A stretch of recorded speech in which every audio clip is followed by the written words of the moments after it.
Hey Libra, this is Alexander Creek. I'm an astrologer and an intuitive. Let's talk about your monthly horoscope for the month of August 2022. This month has a really big, important aspect happening right at the beginning of the month. And there is this potential for sudden, abrupt change in your financial life.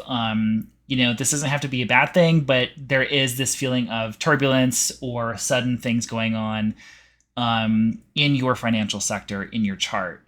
And I feel like you've had potentially a lot of activity around your finances this year because the nodes of the moon, these points of fate, essentially, are in Taurus and Scorpio right now. And those signs happen to fall in your second and eighth houses. The south node is in your second house. So the south node is where we like release, let go from. And the south node in your second is saying there feels like we're maybe changing a source of income, or perhaps we're just like changing how we do things in our finances. The north node, the point of fate, like new beginnings, point of gain, that is happening in your eighth house. So where you're finding new beginnings, where you're finding like a point of growth is actually in this part of your chart that has to do with like shared finances. It could be your partner's money. It could be a family inheritance. It could be like taking on like a debt or just anything related to like debt, taxes, credit cards, anything of that nature. Or really any money and resources that's not directly your own. It feels like that there is some new activity in that part of your chart this year. You may have felt that over the spring when we had eclipses in Taurus and Scorpio, which brought new beginnings, maybe some endings, or really kind of energized, or you maybe saw like things coming out of left field in those parts of your chart. And again, it has to do probably more with finances. So there is this kind of abrupt change energy happening in the eighth house of your chart. So it could be suddenly coming into money. It could be having some sort of sudden reversal in your financial life. Whatever it is, it's like, I want you to hear this information, but also like you can't obsess or worry about it. And you really kind of have to let it go because the universe is kind of asking you to just kind of have to roll with it essentially right now, especially when it comes to other people's resources or access to credit or anything else of that nature. You could suddenly come into a lot of money, but there could also just be abrupt changes in your financial life. So just know if that's going on. That peak of that energy should be around July 31st and August 1st. That's going to be like a really kind of key highlight. That's my cat. Say hello to Simon. He wanted to tell you all to relax as well. But I did want to let you know, like, that's probably happening. The eighth house is also like shared intimacy. It's like when your relationships get like really, really intimate. So it could also just be like, I'm going to say just like dealing with maybe some changes in your like intimate bonds, perhaps. And the eighth house is also the house of like death and transformation and like psychic awakening. So this could also be too tied to like intuitive development or just having like it's potential that it's like, you could say sudden downloads or something from the universe. I really think it's more likely to be financial. So just know that that's happening in the beginning of the month. August 11th, we have Venus, the planet of love, relationships, beauty, and harmony, and money, actually, entering Leo for the rest of the month. That is going to be in your 11th house. So Venus like kind of harmonizes and brings pleasure kind of where she's traveling through your chart.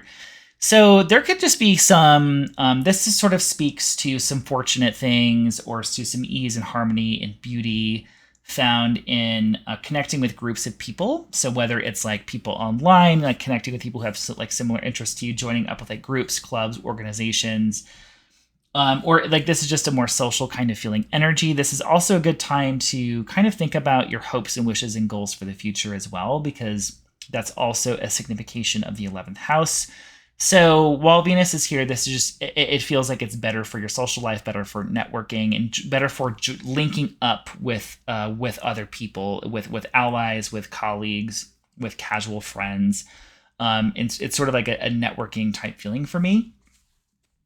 Um, that being said, Venus is also going to be opposite Saturn while she is in Leo for the rest of the month as well. Because you have had Saturn in your fifth house. Saturn is the planet of commitment, of delays, of restriction, of like seriousness, of just, it's like Saturn is interested in like things that last. And it's also like tests and lessons. And Saturn has been in your fifth house since late 2020. Saturn in your fifth house. There may be more commitment type things or tests or just feelings of like discipline and having to get your shit done and learn lessons around pleasure, dating, romance, sex. There could be more commitment around children. Or really kind of getting real about your creative projects as well, and like really sticking to creative projects. So while Saturn's in your fifth, it's not like the most light, carefree, fancy-free time, but it is also, like if you get into a like new dating relationship, Saturn is interested in it's like, well, is this going to be serious? Is this going to pan out? It could be involvement with someone older than you in that department as well, and also just taking responsibility in matters of creativity and children. So again, tests and lessons in this area. So while Venus is in Leo, it's going to oppose Saturn in your fifth house. So there's a feeling maybe of just when it comes to pleasure, when it comes to recreation, when it comes to friendship, when it comes to connecting with people in like a casual way, it's like, okay, is this relationship going to last? Or there could be just some things kind of tempering Venus's natural like joy, like Venus's natural kind of joy and expression while she's in Leo. There's a little bit of a more serious quality to that transit. So next, August 12th, we have a full moon in Aquarius. So a full moon can bring culmination, completion, awareness, news, illumination, or a spotlight on that area of your chart that full moon is falling in. So that full moon is falling in Aquarius. So that full moon will be conjunct Saturn. And this is a serious type feeling. Like there's a very serious feeling to this full moon. Like it feels like seriousness, commitment, maybe delays or some restriction, and just a feeling of like, is it worth it? And this is going to be in your fifth house, so of dating, relationships, romance. So, if there's like a stifling type feeling, or if you feel like, where like this area of your life should be like ideally fun and kind of carefree and just like this has a very kind of serious kind of feeling to it. So this could also be making a commitment in some sort of dating relationship. It could just feel like you could really feel that feeling of commitment or restriction when it comes to children or like raising children, or anything with your creativity and creative projects. There could be a feeling of like, I need to get real about this, or I need to finish this project. This full moon does feel kind of impatient as well. There's like this impatient feeling, because this full moon is also going to be just making some aspects to Mars and Uranus in your eighth house. So there could be a feeling of like, maybe it could be something like, I really want to treat myself on this thing, but I don't have the funds to do so. Or I want to treat myself on this thing, but I just need to be cautious with my budget, or just like a conversation between these houses really happening. Or perhaps like, oh, this kid is costing me money. There could be just some expenses around children that you're having to like commit to, or unexpected expenses relating to children you have to commit to. So could be anything. And again, cycles are temporary. So, I'm not saying like, oh my God, you're doomed. What a terrible full moon. Like, no, there's a more serious kind of feeling to this full moon of taking on some kind of responsibility, or being very aware of your limitations and your responsibility around this full moon, especially relating to dating, romance, children, and your finances. So, making sure my microphone was on. I was like, are we on? We are. So August 20th, Mars, this planet of action, of energy, of conflict and heat, that is going to be leaving your eighth house. and of finances, and going into your ninth house of higher education, of mind expansion, of your beliefs, of teaching, publishing, anything with like mind expansion and like I keep repeating myself. I'm going to talk more about the ninth house in a second. So the reason why this is actually a really big deal is because Mars, it usually spends about 2 months in one sign. It's been in Taurus about 2 months. It's going to spend about 9 months in Gemini. 9 freaking months. So from now until, or from August 20th until I think mid-March. So, because it gets all the way to the end of the sign and then retrogrades and then comes back. It's a lot of time spent in one sign.